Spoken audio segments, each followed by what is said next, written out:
Good afternoon, everyone, and welcome to the Same Business, Different Day podcast. I'm glad to be joined by two co-hosts today. First, I want to welcome Alyssa to the podcast, our resident English teacher, comic book nerd, I mean that in a good way, and all-around awesome person. Alyssa Lee Good, thank you for being on the boards as well as on the mic. Oh, it's my pleasure, Z. How was your week? Really good. Yeah? Having a great week, actually. Really busy week. Busy. Doing a lot. Yeah. But that's good for me. Yeah? Yeah. Yeah, I smoked a brisket for you guys, so I'm going to get up there and help celebrate that party too. So that'll be exciting. Yeah, I hope people enjoy it. Yeah. Yeah. Also, I want to welcome the man that I didn't give enough of an intro to last week's podcast, Joe. Seriously, I needed to give him a better intro. The man that taught me how to get up for work in the morning, how to take responsibility for the work that you did that day, even if it keeps you up at night. The man that taught me that business isn't coming looking for you. You got to go look for the business. Wow. I refer to him simply as Pops, my friend and father, Bill Corley. Pops, how you doing today? I'm doing pretty good, and I appreciate that introduction, and I am proud to be called Pops also. So if people in the audience want to refer to me as Pops, I'm good with it. That's what's up. You got it, Pops. You forgive me for last week? You're forgiven. Thank you. Our guest today, I've known for a few years now. We've seen each other out and about in work settings, and even sometimes here and there in a restaurant or two. If you see him out in a nice suit, you'll know exactly who he is. If you see him in a baseball cap, you'll know exactly who he is. Usually because that cap says the name of his city, Vista, on it. Branding.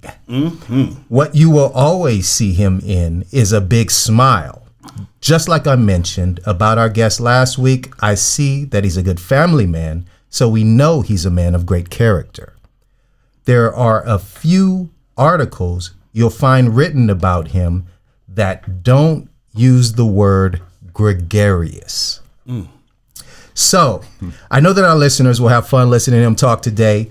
He showed me his calendar. He fit us right in behind his scheduled call with his mom. That's right. That's right. He has a larger-than-life personality. If we had a whole marching band to introduce this guy, it wouldn't be enough. The most handsome guy in the building. We're happy to introduce our listeners to Mr. Magnetic, Clean Joe Green. He said clean Joe Green. Man, that's because I showered for you today, Zeke. That could also be Big Joe Green. Yeah, there you go. There you go. You know, it's funny. You used the word gregarious, and I want to tell you, the first article that was ever written about me, I had to Google gregarious. Like, what does that mean? Like, that's a good thing, right? It's a good word. Yeah, it's a really good word. No, and now I'm going to use it in Scrabble if you got a bunch of G's. That's what's up. Thanks for having me today. Yeah, man. We're happy to have you. Really glad that you made it, man. We want to start from the beginning because we'll talk a little bit more as we go along about what the podcast is all about, who we're trying to attract and who we're trying to impress with this podcast. And I really want to start from the beginning as we tell this story. And I kind of want to know what you wanted to be when you grew up, man. I wanted to know where it all started. Dang. Well, I never really knew what I wanted to be honest. You want to start from the beginning? Yeah. My dad left my mom when I was 2 months old. So I was raised by a single mom. Mom worked 3 jobs just to put food on the table. And she decided to move to California when I was 6 years old.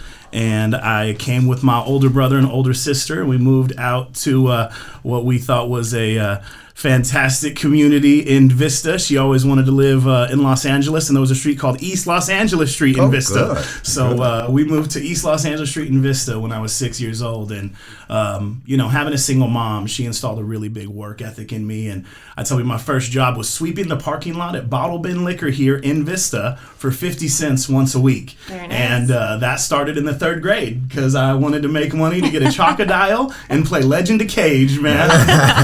When you had to actually put a quarter in a video game, But yeah, when I was young, I really didn't have an idea of what I wanted. I just knew that I wanted to be a good dad, and I wanted to meet a woman, and I wanted to have kids, and I wanted to have a good family. Because as a young man, that's what I was lacking, and I was lacking an influence of a man in my life, and it was real rough on my mom. And I wanted to make sure that I could be that for a family growing up. So from a career standpoint, I really had no clue. My mom ended up getting into real estate when I was about 13 or 14 years old. Initially, she worked for a church called Manna Open Heart Ministries, Manna Christian Fellowship, and it actually was right across the street from Rancho Minerva Middle School, Vista Magnet Middle School here in Vista. Used to be Lincoln Middle School. So she worked for the church, then she got into real estate, and I kind of followed in Mom's footsteps. When I was 13 to 14, she married the man I call my dad right now. His name is John Frolander, and he helped her kind of get into real estate, but I also inherited 5 new brothers and sisters when she got married. Okay. So my mom always wanted to marry a man who was tall, dark, and handsome, and she got a man who was short, chubby, and bald, and somebody with no kids, and he had 5 kids. And it's funny how God works, because his plan A is always better than your plan A, B, and C. Yeah. So bringing this man into my life was a really good thing, and he actually installed a really good work ethic in me, because his family owned restaurants here in North County. That's what I was going to say. What did he do? Yeah. So they owned what was called the Frolanders Quails Inn here in San Marcos. I know you know how much you know about North County, but I bussed tables for him for a little bit from the ages of about 15 to 17 before I decided to get into family business with them. Yeah. And they opened a company called Homes in North County and American Residential Lenders. It was your one-stop shop for homes and loans. Mm-hmm. And we had a magazine that we put out in North County. And people would call in on this magazine, and we'd close down the leads and work. So, that's how I eventually ended up, getting into what my business model ended up being. But, from a young boy to where I am now, it was really just about working, man. My mom always said I had a really expensive taste, and I was raised on, I tell people, government cheese, food stamps, and powdered milk. And she said, you're going to need to get a job making a lot of money, because when I'd get $50 a year for school clothes, I would get 1 pair of shorts and 1 t-shirt. And I would try to keep those nice, and my brothers and sisters would go get a lot of outfits with their money. So you needed more money. I needed more money. I needed to work. And that's what it came into. But she instilled a good work ethic in you, and it seems like that she might have had a good sales background as well. Like she had a sales at least ability. Yeah, she did. And actually, my mom is one of the most amazing women I know, obviously. Her and my wife, my top 2 for sure. That's what's up. But my mom never yelled one day in her life at me. She never used a bad word at all. She was very strong in her faith, woman of God, but she was really big on low tones. And if you hear me, you hear I don't have a low tone. I'm very animated, And they didn't have a term ADHD or ADD when I was a kid. And they used to just let me out from class early to go to recess. And Mom would come meet him at the teacher conferences. They say, he's a great kid, but when he's done with his work, he bothers everybody else. Mm-hmm. But no, man, for sure. Mom was a really big influence. She's still around. She's a big influence. I call her every Wednesday morning after my Kiwanis Club. Yeah. Just to kind of touch base with her. And she for sure instilled a good work ethic in me, and just a good passion for life, That's awesome, man. Any other mentors, like, growing up? There were a couple. As a guy with no dad, we were kind of, we were put in different positions. There was a gentleman by the name of Jerry Jameson years ago. I don't even know what he's doing these days, but anybody knows Jerry Jameson. Tell him Joe Green says hello. Yeah. He would actually pick me up from church on Sundays and take me home to his family. And, it was a nice house. He had a tennis. I mean, it was totally different type of life. So there were some different men that kind of stepped up to form us. Another guy by the name of Daniel Jones, who was the pastor of Summit Christian Church here in San Marcos now.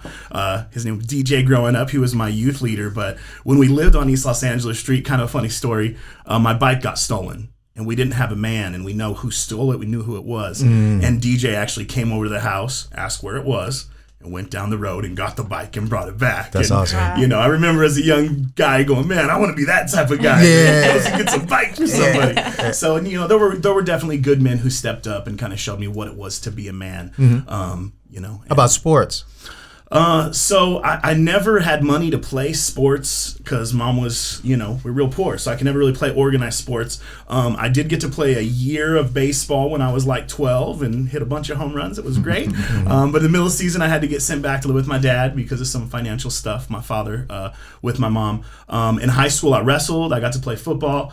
I also played trumpet, and that was kind of where my passion ended up when all was said and done, was with my trumpet.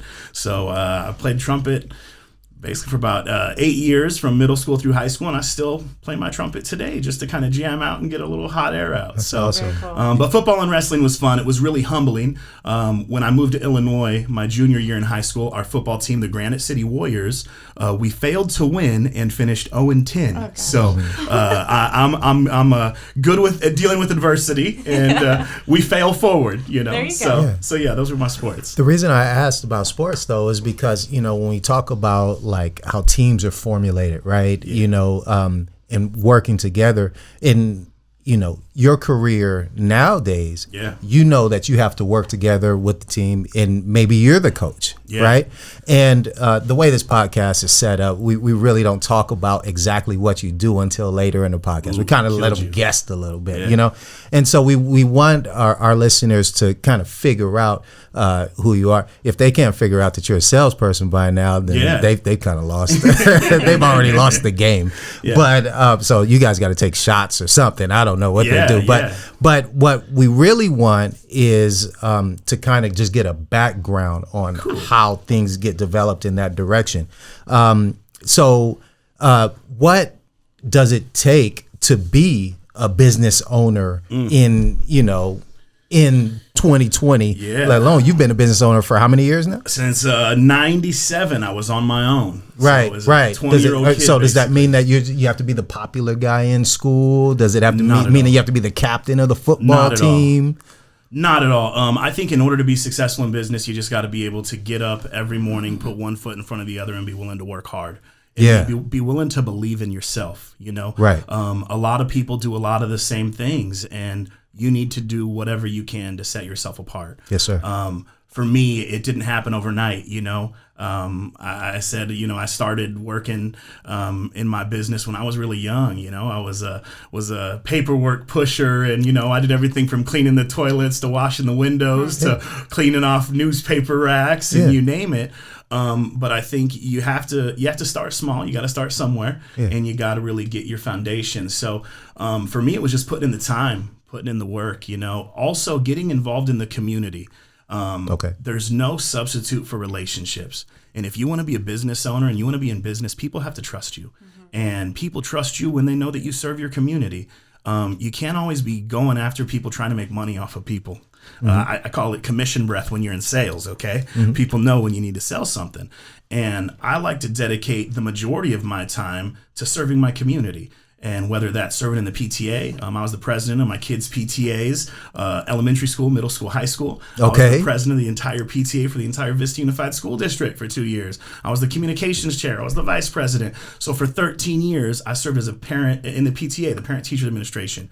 The reason I did that, I said earlier, I didn't have a dad growing up. And I wanted to be that influence on campus. Maybe that only high five you were getting or only hug you got from a man ever was just from somebody else's dad who was there trying to make a difference. Beautiful. So I served in the PTA. I also served in my church, working with high school kids, just kind of letting them know, hey, this is what it takes to be a man in today's world. And this is what it takes to support a family. And, this is kind of, how you should do things. So service in my community was, a huge part of making my business successful, because when people can trust that you care about them, the business comes.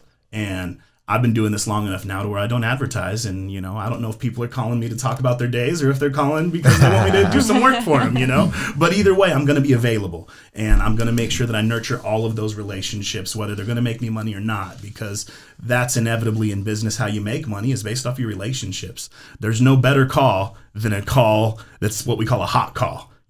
Zeke asked me to call you. Oh, what's going on, man? Zeke's my friend. So, right. Yes, sir. Well, that trust is so important. I mean, you're dealing with people's money, and you don't want everything to be about money, but they want to trust you, and they're going to put their money in someone that they trust. Yeah. So. Yeah, of course. And it always has to be about the people. Yeah. You got to put people over profits in any business. Money comes and goes, but the relationships are there forever. And you only have to treat one person bad to ruin your entire reputation. So you have to treat every single person like they're your first client every single day. Beautiful. So I love that advice. That's great advice. I tell you, he speaks in parables. We figured that. So you now, as you have talked to these young folks, through the PTA and all of that, now you think they graduate high school, 16, 17, 18, 19 years old. You bought your first house at 19 from what I read. Yeah. Yes, I did. How'd that come about? And I mean, walk us through a young person owning a house when you're 19? Getting it that early. Before you do that, Joe. Yes, sir. I hear a lot of young people today, and they tell you that owning real estate is old school. Okay, it's not something that you really should strive to do. Yeah. Can you kind of give us a reason why they might want to reconsider that? I will just give you reasons from a real estate standpoint. I've seen wealth built over my 20 years since 1997 when I became a licensed real estate agent. I was selling houses in Vista, $0 to $200,000. 3-bedroom, 4-bedroom houses. If you were going to spend $200,000, I was going to sell you a house. If you were to try to buy a house in Southern California today for $200,000, there's nothing available. That same price point right now is at about $600,000. So over 23 years, right? And dang, I've been selling real estate for 23 years. Over 23 years in real estate, prices have tripled. Okay, so if you bought a house when I bought a house, and unfortunately I don't own that same house that I bought in 1998, but if you held on to that house and you bought another one, the way that the real estate market works is like a roller coaster. It goes up and it goes down and it goes up and it goes down. But the peaks are higher every time you reach the peak. And the valleys are never low as the valleys were previously. So real estate is the only investment that is pretty much guaranteed to go up with the cost of living. And if you pay your mortgage payment, you're always gaining equity. You don't have that same guarantee with stocks and bonds or commodities because those are volatile investments. And real estate is the only investment that is not a volatile investment. And if you're paying rent every single month, somebody owns that property. You're paying their payment. So why not strive to be the guy who owns that building? Okay. If you want to rent a house, you're more than welcome to rent it, but may as well own one and have somebody pay the payment, build yourself some equity. So no, real estate, in my opinion, is the best financial investment, the most money that I've ever made in my life. The ability to pay off loans and student loans and cars and weddings and all that has come from buying and selling real estate. So for any of those young kids who think it's not what they want, I will show you the math of it. And I love to say it's not magic, it's math, and the numbers don't lie. With real estate, numbers don't lie. There's another one. It's not magic, it's math. Yeah, write all these down, man. Yeah, write them down. Let's get Are we recording? I think we're recording. So. I like the button. Actually, I like that question. So now back to the young folks. Go ahead. Okay, now a 19-year-old homeowner. Yeah, so 19-year-old homeowner. So the way that started is I was a busboy in my my dad's restaurant for a couple years, and then I decided to come and be a transaction coordinator. So at the age of 16 or 15 and a half, they had work experience when I was in high school, and I became a W-2 employee, making a certain amount hourly. So I had 2 years W-2s, and the way it works when you want to buy a house, it's the rule of twos, okay? You got to have 2 years taxes, 2 years W-2s, 2 months paycheck stubs, 2 months bank statements, 2 forms of ID. The rule of twos, the twos. Right? And you need to be on your job or in the same line of work for guess how long? 2 years, all right? So in order to buy a house, you just have to have all that set up. In addition, you have to have at least 2 trades of credit, seasoned for at least 2 years, and 1 trade seasoned for 12 months. So those are the minimum requirements to buy a house, all right? So somebody who's 16 years old who has a job right now could really get a secured credit card. You pay $500. Look, if anybody credit card with a social security number, you get 2 years in the same line of work. By the time you're 18, you're lined up to do it. Yeah. And I bought my first house on an FHA loan. I did have somebody gift me my down payment. Okay. But my debt to income ratios were good, and boom, made it happen. So it's definitely possible for anybody to do. You just have to make sure that you're checking all the boxes for qualification. That's awesome. So, and one other thing I want to throw out there, because we talked about the people that I have mentored. I have led 2 different groups from 9th grade through 12th grade, right? So 4 years of high school, right? So I've been doing the high school ministry for about 14 years. 2 of those groups that I put through, I actually put to work 2 of those guys. A gentleman by the name of Spencer Soto, a gentleman by the name of Blake Morris. You can Google both of them, and they're both successful at selling homes now. So it's kind of cool when you mentor kids and you don't really know what they want to do. I inspired them to get into my profession, and they've been successful doing it. That's awesome. Yes. It's cool. So I've got a piece here where I kind of take you back to school. Take me to school. There we go. Meaning that I'm actually the one in school right now. I'm attending SDSU for a certificate program, learning about PR, hospitality. My focus is event planning. And so, that my instructors are telling me, here's all the things you're going to want to do to be successful in a business, in running your own business. Yeah. So my idea is I want to ask someone who's actually doing it, is the instructor right? Can I apply the practice? Let's see, Mr. Instructor. Or Miss Instructor. Thank you. So one example, I had someone say, don't be so efficient that you avoid collaboration. Yeah. And so, what do you think about that? So early on in your career, you're going to want to avoid collaboration because you think everybody's the competition, all right? Not everybody's the competition, okay? I tell everybody I have no competition but myself. Okay. If I don't wake up and work hard every day, I can't expect to be successful. And that's how business works as well. So I think when you collaborate with the competition, you have a better ability to provide a good service to the consumer. Because when you are working with others and gleaning off what it is they do to be successful, it makes you better at what you do. So right now I have a fantastic relationship with other people in the same industry. And in sales, that is a fantastic thing to have, is relationships like that. So no, you have to collaborate in order to be successful. They push it in schools all the time, and it should not go away when you become an adult. So good job, Miss Instructor, on that one, okay? Never be so efficient you don't collaborate. Yeah. But never think being efficient is a bad thing, because being efficient is good, but collaboration is more important. That's awesome, man. Thanks for breaking that down. That's beautiful. That's beautiful. I like that segment. We're going to keep that segment. Yeah, lose the other ones, but that one's so fun. Networking. That's how you and I met. Yes. Yeah. We, just out and about, that's kind of what I call it, right? Because, it's got a good time slot for me where I can get out of the office and just go out and shake some hands, shake as many hands as I can. Put a glass in my left hand, shake hands with the right. That's the style. But what do you think about what's your approach to networking? I know that you believe in relationships, but how do you approach it? I'm always networking. Yeah. Right? I got a guy for everything. All right. That's always my philosophy, is I got a guy for everything. So from a networking perspective, you should always want to network, and you should never stop networking. Your network should always be growing, because the more people that you have at your disposal, or that can work with you per se, the more valuable of an asset you are to other people. And it's for a lot of different things. I mean, people will call me to see if I know a good attorney, or I know a good plumber, or I know a good construction worker, all right? None of that makes me any money at all. But knowing all those people and knowing they can call me and ask me for that, when they need me for my business, you best believe I'm going to be the first person that they call. So networking is important. I think you should be a member of your local chamber. If you're not, join it, especially as a young business, because a lot of established businesses show up to those mixers. My business has been on the same street for over 20 years. And I show up to my chamber mixers. That's where I met Zeke. Yes, sir. I also think that you should join a local nonprofit, like a Rotary Club or a Kiwanis Club, or whatever other types of, the Optimist Club. I don't want to leave any clubs out because they get upset. But join a local club, a philanthropy club that's doing something in your community. And you don't got to have a ton of money, man. They would rather have somebody who wants to work hard, somebody who wants to volunteer, somebody who wants to be boots on the ground. And that's the best way to network, because when you're in those environments, you're not looking to make money. You're looking to build relationships. How do you work your way around that room, though? I mean, because, a lot of folks, they can get in that room, so they join, but then they're uncomfortable when they're in there. So you need to be approachable, all right? And being approachable a lot has to do with nonverbal cues, all right? Has to do with the way you present yourself. Okay. Has to do with eye contact, all right?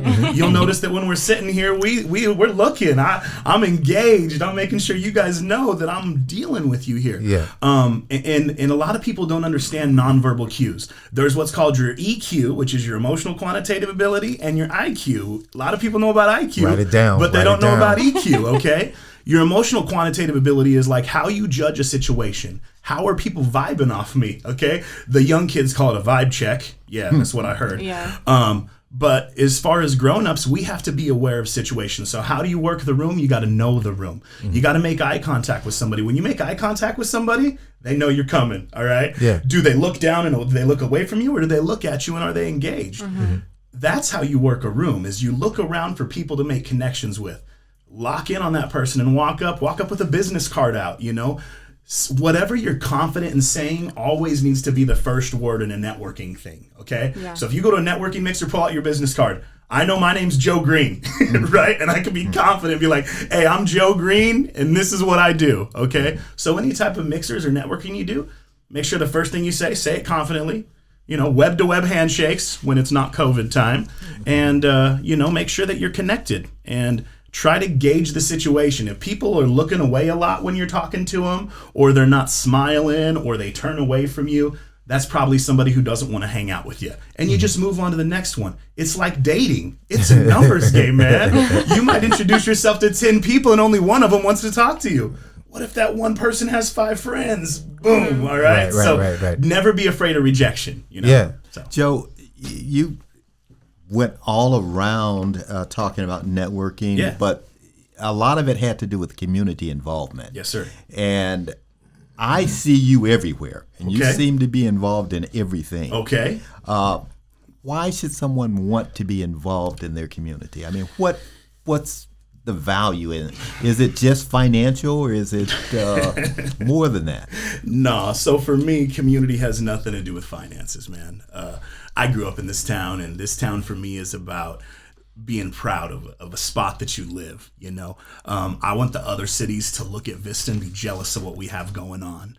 As a kid growing up in Vista, a lot of other cities developed and got new things and new roads and new schools and things that we didn't get. And as a kid growing up in Vista, I wanted to make a difference. I wanted to make a change. And being involved in all these aspects allows me to have a voice. Because when I was the president of the PTA, I represent 22,000 kids. That means something, you know. When cars are speeding down Foothill Drive and I got kids trying to walk home and I'm a guy representing 22,000 kids, that means something. So you don't do it for the money, you do it for the influence. Because when you are an influencer, and not necessarily like people say influencers these days on social media, when you're an influence in your community because you're connected in your community, people listen to you. And that's when real change happens. You know, you can't lob grenades on social media and expect to make changes. You have to show up in person places, and you have to make those connections in order to make change. So for me, I want Vista to be a place that my family wants to live forever. I want my 4 kids to want to move back to Vista and raise families in Vista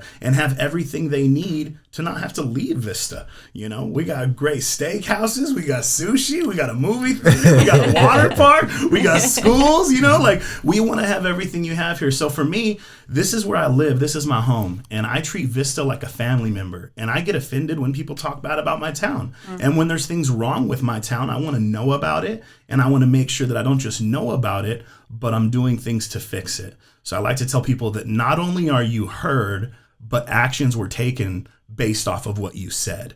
And the only reason you do that is because you care for the place. And we all have families, we all have friends, and when we bring them to our homes, we want to be proud of those homes. And that's why I'm everywhere. That's why I'm connected to everything, because for me, this means something to me. And when I die, I want people to say, you know what, Joe Green cared about more than just himself. You know, he cared about his family, his wife, his kids, and his community. And when you walk into Vista, I want it to be a place that you feel comfortable, safe, and you can thrive in. So, well, we see your name around town. It's good stuff. And yeah, there's signs out on the street right now. We want to know about those signs. And well, let me as we do that, let's reveal. Let's do our reveal. Oh, there's a reveal. Okay. Let's get to it. We want to talk about Joe Green, a member of Vista, California's District 2 City Council. Originally elected to City Council in 2016, he is running in the upcoming election to continue his service to his beloved city. Truth. The pride of Vista. Shoot. The real estate mogul in him hasn't gone anywhere. The business that we've been talking about thus far is still in full operation. So now our listeners are learning even more about the character of the man we're talking to. Serving the community, mentoring in the church, and so much more. Double, triple, quadruple duty. Tremendous work ethic. Eyes on larger prizes. Today, we are thankful to have this man on a mission as our guest, Joe Green. So you were elected to city council in 2016. I mean, to be elected has got to be a good feeling, right? Yeah. Because that means other people wanted you there. Hey, man. Like, what was it like? A lot of people. I want to be like, or he bribed them. Yeah. No, sir. That is completely inaccurate. I'll tell you what. Having over 10,000 people say that they want you to represent your city was not only humbling but joy and just like the warmest thing ever. So in 2016, I never wanted to be a politician. I'll tell you that. I get insulted when people say that I'm a politician. But in 2016, when I ran, I didn't call you that. I appreciate that. I appreciate that. You can't be called worse. But anyway, in 2016, when I ran, the night they released the election results, I was initially number 4, right? Okay. And back in 2016, elections were citywide, so you had to go all across Vista. And you know, I've lived in every district of Vista. As raised by a single mom, we went from house to house, bouncing around. Okay, so I was initially elected for the whole city, but I started out in 4th place, and then as the votes came in, I got up to 3rd place, and then about 12:37 in the morning, I get a text message. You're winning by 1 vote. Wow. And I pulled up the votes, and sure enough, I was ahead by 1 vote. And it was kind of a trend, and, you know, the lead grew, and I eventually got to where I finished 2nd in the total votes. You want to be the top 2 in order to get elected. So in 2016, I ended up finishing 2nd, and I ended up finishing with a reasonably good lead. But, man, I'll tell you what, you know, election night, I lost. I'm in 4th place, you know. And you thought it was over. Yeah. But I heard you celebrated before the votes came. All the votes were in. Oh, so this was another thing. Once it was on the news, so the next morning at like 10 a.m., they're like, Joe Green, city councilman of the city of Vista. I jumped up and down in my house. My kids are like, woohoo, right? Yeah, right? Yeah. No sooner as I jump up and down, I get a phone call. And it's my campaign consultant. And I'm like, hello. And she's like, yeah, did you watch the news? I'm like, yeah, I won. She goes, you cannot announce that you won. What do you mean I can't announce? There's still 100,000 votes that they're counting down at the, you know, registrar of voters, and we got to wait for all those. Your heart must I had to withdraw my, I made an announcement that I won, so I had to remove that. Okay. And then by the time I really won, I was like, you know, the moment was already. Yeah. I already did the happy dance, you know, but it was still just as gratifying. I mean, knowing people believe in you was a really huge thing. And you know, the biggest thing in doing this job is that you don't want to let those people down. You want to make sure they know that you're doing what you said you were going to do. You're supported by who you said you were going to support. Your priorities going into it are still the same priorities, and that you've made progress on those priorities. So, well, especially in the city that you're from. Yeah. The people that you grew up with believe in you. Cool. And you know, I have, I don't know, like 5,000 friends on Facebook. I want to say like 3,500 of those are probably from Vista that I actually grew up with. And I see these people at restaurants. I see them at the stores. I see them at church. And it's about you built your relationships organically. Heck yeah. It's about a lot more for me than being an elected official. It's about being somebody who's making a difference in this community. So. Awesome. So anyway, so you're asking about the signs, okay? There's signs. Okay, there's signs. All over the place. I've seen the signs. There are signs, so I am running for re-election. And, you know, the reason we're running for re-election is because I feel like the 3 things that I, you know, put a priority, public safety, infrastructure, and business development, still not done. We still got to keep working on those 3 issues. And I have the support in all 3 of those areas. I got the firefighters and the sheriff's department supporting me for public safety. I got my local maintenance association in the city who takes care of infrastructure, who endorse me. And then from a business standpoint, just countless business owners and organizations that support me in my run. So I really feel like the work I've done has been good. And when I initially ran, I had 0 endorsements, no support from anybody. Seriously? None. No political parties, no nothing. And I always say I don't fit anybody's mold but Vista's mold. And that's the only mold I'm trying to fit. So that's beautiful, man. That's great. So were there other government workers in your family? I mean, where did this idea come from? No, the idea came from PTA. Okay. So, seriously? Yeah. So being a president of a PTA is a lot of work. I mean, I was putting probably 30 hours a week in we have 22 different schools or maybe 26 different schools. And I'm having to go to these schools and train parents and things and just read, you know, bylaws and, how Robert's Rules of Order. I mean, how to run meetings and stuff like that. So, you know, the PTA actually is extremely political. And the reason why I got into politics was I felt like my city was disconnected from my school district. And that's the way it is in a lot of communities, where the city blames it on the schools blame it on the cities. And it's true. We have different governing bodies. We have different budgets. However, we both serve the same community.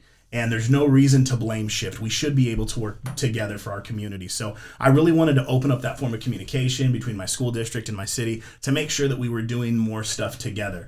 I have a great relationship with the superintendent of the school district. I know most of your board trustees because I served for so long. Yeah, that's got to be good. Now my city council people, they weren't showing up for any school stuff. Now they show up for everything. They're there for the graduations. Great. They're there for Read Across America. Yeah. We got the sheriff's department now. They do trunk or treat during Halloween time. I've been to those. Coffee with the captain. And we do what's called a tunnel of kindness twice a year throughout the city, where the sheriff's department comes up, the city shows up, and we just let kids run around and we high five them for showing up at school. So, trying to do more good things in the community and connect us all together more. So that's where it came from, was serving. So really, you're a community worker, basically. Working bee. Yeah, I'd say that. I mean, I want to build relationships. I want to connect people who can further the mission of different organizations in our city. Mm-hmm. Well, you certainly have you got a lot of energy. You got a lot of energy. Yeah, people ask all the time. I leave my house about 4:30 in the morning. I normally get home between 7 and 9, and I try to redo that every single day, man. It's good. Now, we've pulled a few of quotes from you from your campaign website. Give it to me. Just a few things. So one, we've got, I want to work with my community to bring new innovative businesses to our town. Mm-hmm. We've got unity and collaboration for the betterment of our community. And the third one is, it must be like one of your mantras, because I've heard you say it like 3 or 4 times so far, is people over politics. Boom. That's right. Those are 3 big things. So why don't we start with the first one? I want to work with the community to bring new innovative businesses to our town, because that's me. Like, right. So when we met out networking, to me it's all about business. I love seeing business people, business owners, and we welcome new ones. Yes, we always welcome new ones. And so, like I said, I'm down to shake hands with strangers. I want to meet new folks who haven't either a new idea or an old idea, but are trying to get it popping. Yeah. So you want to bring more businesses into the community. Yeah, we want to make sure that they know that we're a business-friendly city. Yes, sir. Regardless of what your business is, we want you to be successful. We want to provide every tool for you to be successful. When I got elected, we started these new things called challenge coins. And maybe you're familiar with them in the military standpoint, where you get a challenge coin. Well, we made these challenge coins in the city of Vista, and they talk about what our mission is. And one thing I did after getting elected, when we started getting these challenge coins, is every time a new business comes into town, I show up and I thank them and I let them know, hey, this is the mission, the city of Vista, and this is what you're doing in order to help the city. So there's been a lot of new businesses come in. As you know, we have a thriving biotech industry in Vista. We have a thriving brewery industry in Vista now. And we got a lot of different restaurant choices. But as a city councilman, it is my job to make sure that when people come in here and ask, hey, how is it to do business in Vista? They know that we're not putting up barriers. As a city, we want to be more of a help than a hindrance. What got me fired up and off my couch to run for office, and I talk about serving the community and, loving the community and loving Vista. They took my parking away on Escondido Avenue, all right? It used to be Escondido Avenue. It's called Civic Center Drive now, but I've been in the same location since 1997. I got a letter in the mail on Thursday that said on Tuesday, we're voting to take away parking on Escondido Avenue. Now it's a residential area and a commercial area, and people use that parking. People in my office would use the street parking, so we had room for our clients in the parking lot. Well, we sent a letter. I wasn't available Tuesday saying, hey, what shouldn't we talk about this more? Like, we use it for parking. How about you pump your brakes a little bit?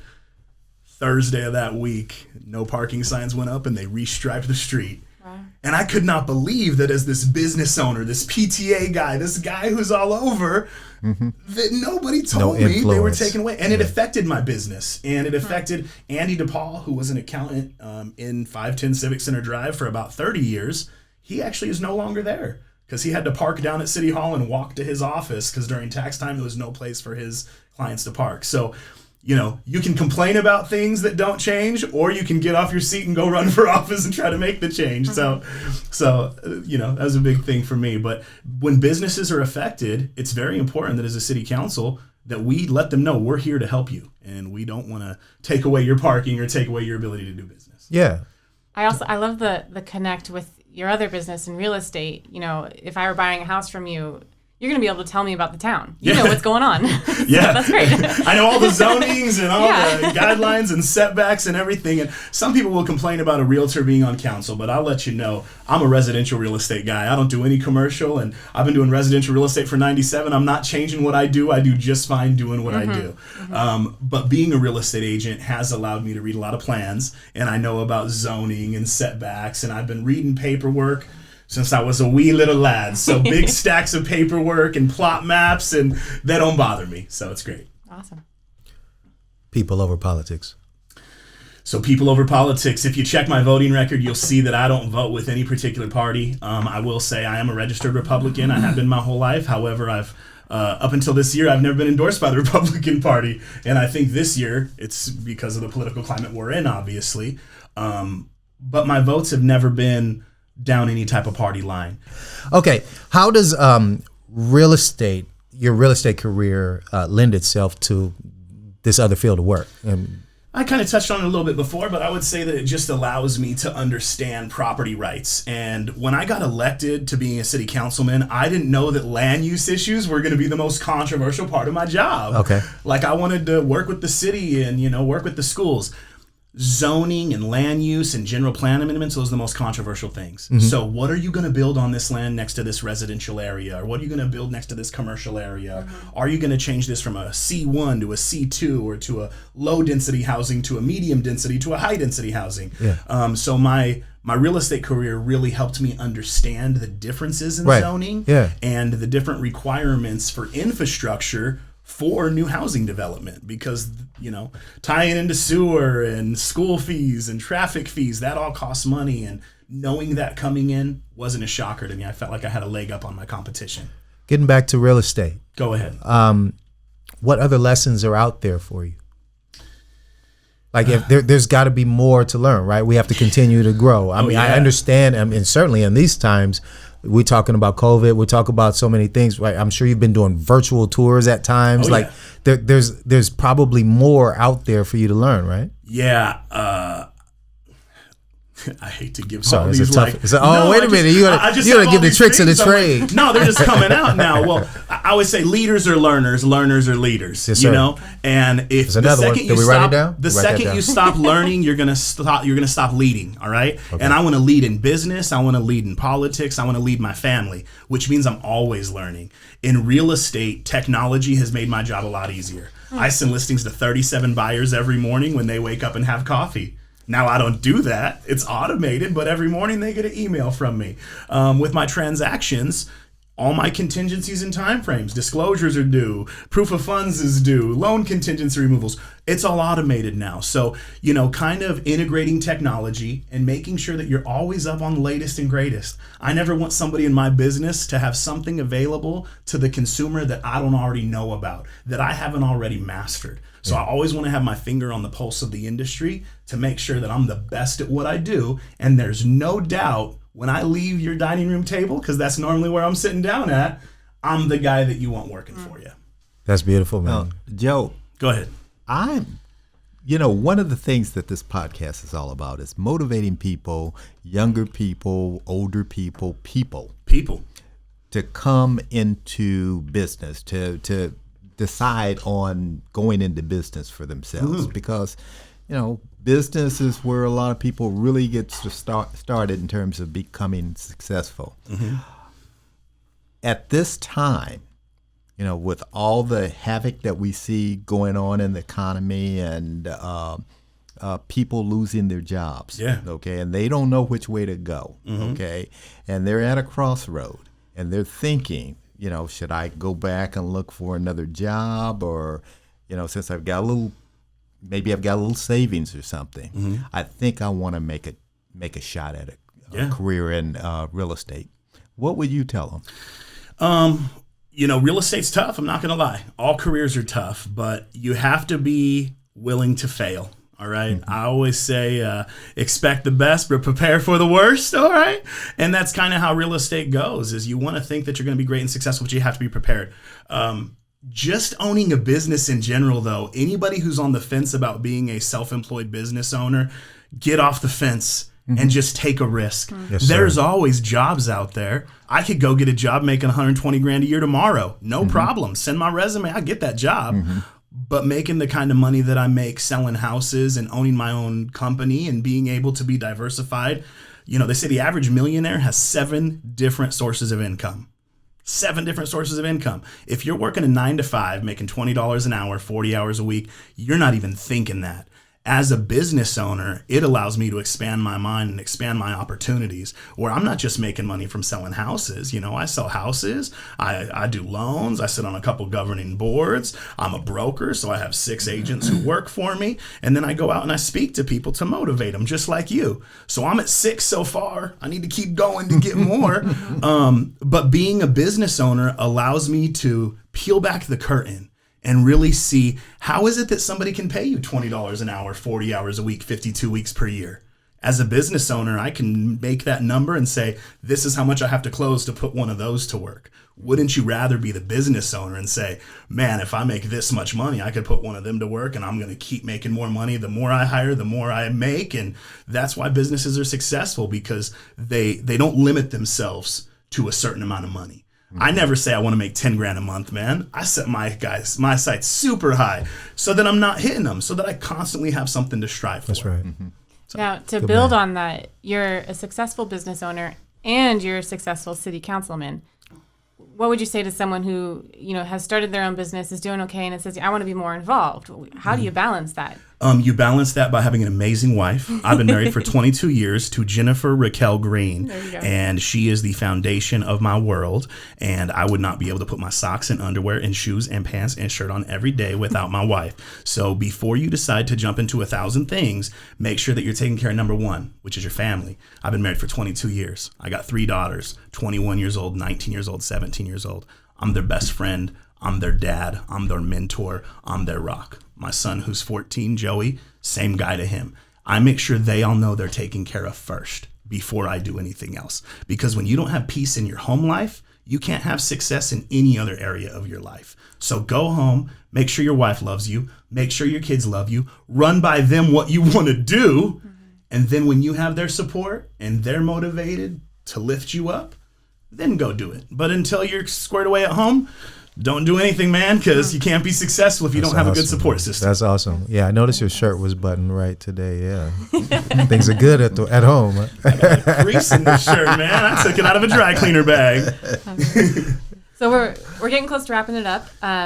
You've got all these mantras. You've got all these things that we're writing down that we want to say to people. So we're going to throw one of ours at you. Give it to me. Here we go. So we're saying, there is a thin line between comfortable conversation and informative conversation. No one wants to be uncomfortable, but we'd all like to know more. So in other words, be considerate in your approach to educating someone. Ooh, that is an amazing quote. If I could add to your quote, because I have another great quote that works with informative conversations. It says, listening is the bridge that love travels on. All right? What that means is that you can't love somebody until you've listened to them. You can't speak into their life until you've listened to them. One of my favorite verses in the Bible is be quick to listen and slow to speak. And if you want to have an informative conversation that's a caring conversation that you're actually going to make a difference in, that you're not going to be confrontational in, make sure you listen first, because the best conversations start with listening. Good point. I love it. Love it. We want to thank you, the pride of Vista, Joe Green. You're a man of your word. You showed up. We appreciate you being here. You told us you'd be here, and we're really glad you made it. Right after your call with Mom, of course. Yes, sir. All right. Now, how can I get in contact with you if I want to talk to you after this?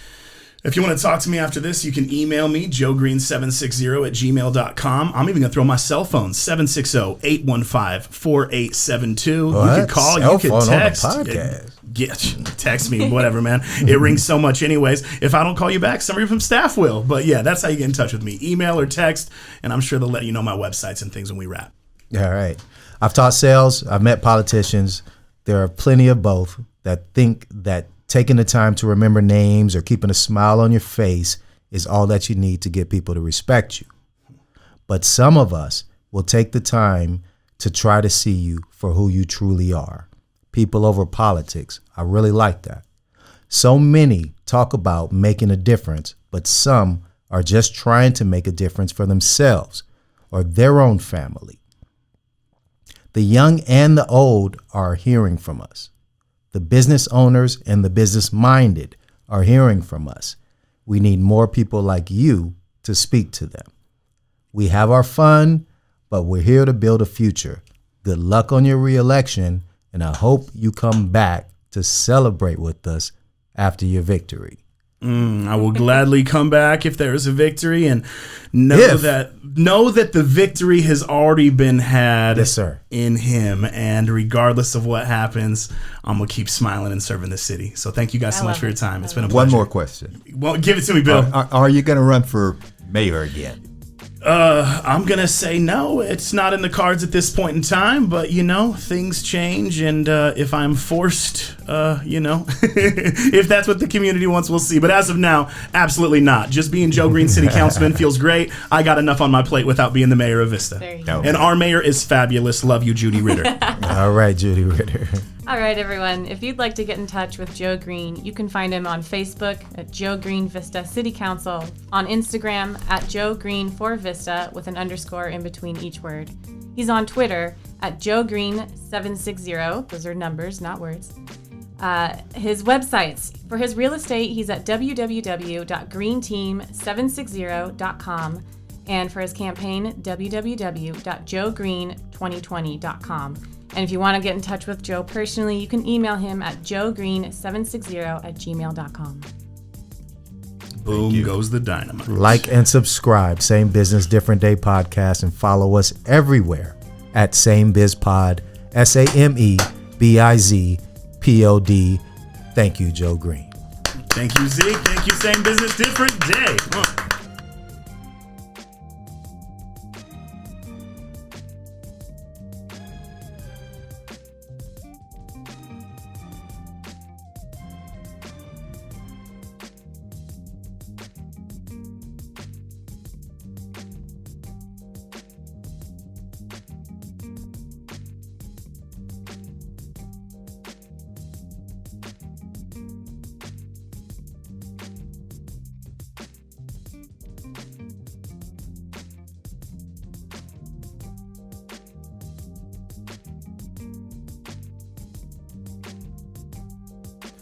Thank you for tuning in to Same Business Different Day podcast with my man Zeke and Alyssa, and not to forget Papa Bill. Hope you enjoyed. It's all good.